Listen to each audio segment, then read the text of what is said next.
Hi అండి. నమస్తే. నేను మీ సునీత. వెల్కమ్ బ్యాక్ టు అమ్మ చేతి వంట కిచెన్ అండ్ వ్లాగ్స్. ఈరోజు వీడియో వచ్చేసి ఎంతో టేస్టీగా అండ్ సింపుల్‌గా గోంగూర పప్పుని ఎలా చేసుకోవాలనేది చూపిస్తున్నానండి. చాలామందికి కూడా పప్పు అనేది టేస్ట్ లేకుండా అలాగే జిగురు జిగురుగా అనిపిస్తూ ఉంటుంది కదా! అలాంటి వాళ్ళు ఓసారి ఈ విధంగా ట్రై చేయండి. పప్పు టేస్ట్ మాత్రం చాలా బావుంటుంది. అలాగే స్టోర్ చేసుకుంటే 2, 3 రోజులైనా సరే అస్సలు పాడవకుండా నిల్వ ఉంటుందండి. చాలా సింపుల్‌గా, టేస్టీగా, పుల్ల పుల్లగా చాలా బావుంటుంది. ఎవరైనా సరే ఫస్ట్ టైం చేసేవాళ్ళు ఈ విధంగా ట్రై చేయండి. సూపర్ టేస్ట్‌గా ఉంటుంది. మరి ఆలస్యం చేయకుండా ఎలా చేసుకోవాలో ఇప్పుడు చూద్దాము. దానికోసం ముందుగా ఒక ప్రెషర్ కుక్కర్ తీసుకొని అందులోకి ఈ చిన్న టీ గ్లాస్ తోటి అయితే కందిపప్పు తీసుకుంటున్నానండి. ఇక్కడ పప్పు వచ్చేసి నేనేం నానబెట్టట్లేదనమాట. అప్పటికప్పుడు చేసేస్తున్నాను. అలాగే ఈ చిన్న టీ గ్లాస్ అయితే ఒక పూటకి కరెక్ట్‌గా సరిపోతుందండి మాకైతే. నలుగురికైతే బాగా సరిపోతుందనమాట. ఇప్పుడు ఈ పప్పులో వాటర్ వేసుకొని శుభ్రంగా బాగా ఒక 2 సార్లు కడిగి తీసుకోండి.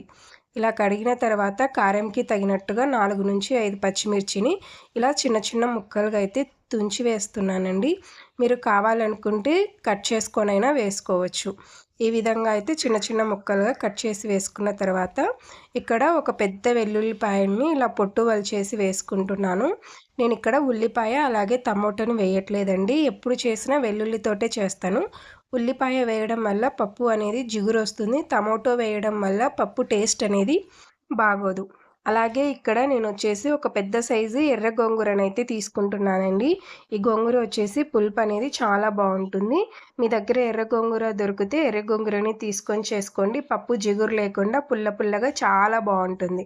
తర్వాత కొద్దిగా కొత్తిమీర వేసుకోండి. కొత్తిమీర అనేది ఒక గుప్పెడు దాకా వేసుకుంటే సరిపోతుంది.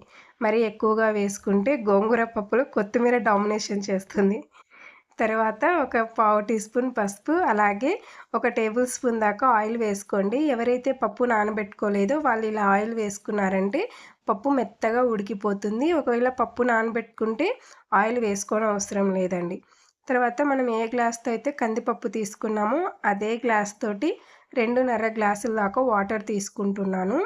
మీరు కావాలనుకుంటే 3 గ్లాసులైనా తీసుకోవచ్చు. నాకు ఈ 2:30 గ్లాసులైతే సరిపోతాయండి.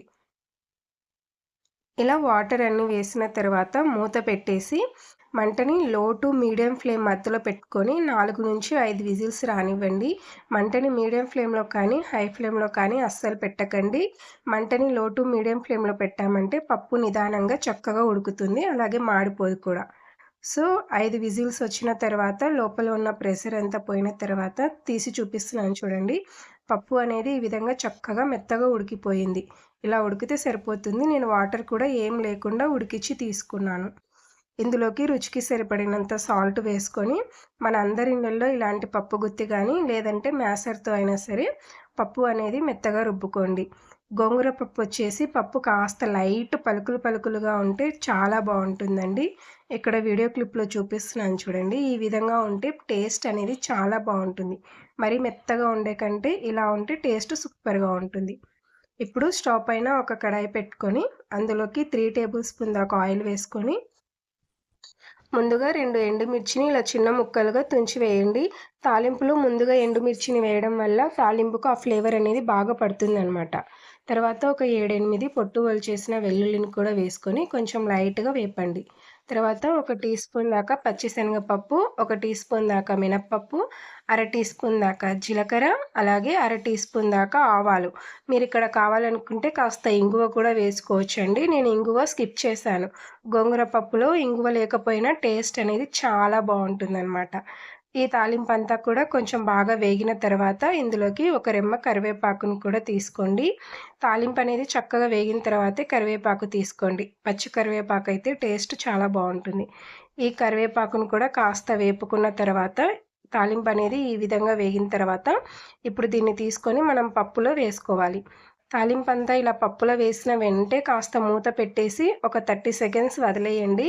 ఇలా పప్పులో తాలింపు వేసినప్పుడు మూత పెట్టేసి వదిలేస్తే ఆ ఫ్లేవర్ అంతా కూడా పప్పుకు చక్కగా పడుతుందనమాట. కొంచెం ఆవిరిపోయిన తర్వాత ఇలా మూత తీసి కలుపుకున్నామంటే చాలా బాగుంటుంది. ఇక్కడ చూస్తున్నారు కదా, పప్పు అనేది చాలా చక్కగా అయితే తయారైపోయిందండి. ఈ విధంగా కలుపుకుంటే వేడి వేడిగా అన్నంలోకి నెయ్యి కూడా అవసరం లేదండి, చాలా బాగుంటుంది. ఈ గోంగూర పప్పు కేవలం అన్నంలోకే కాదండి, చపాతీ, జొన్న రోటి, ఆఖరికి దోసలో నంచుకొని తినడానికి కూడా చాలా బాగుంటుంది. అంత టేస్ట్‌గా ఉంటుంది.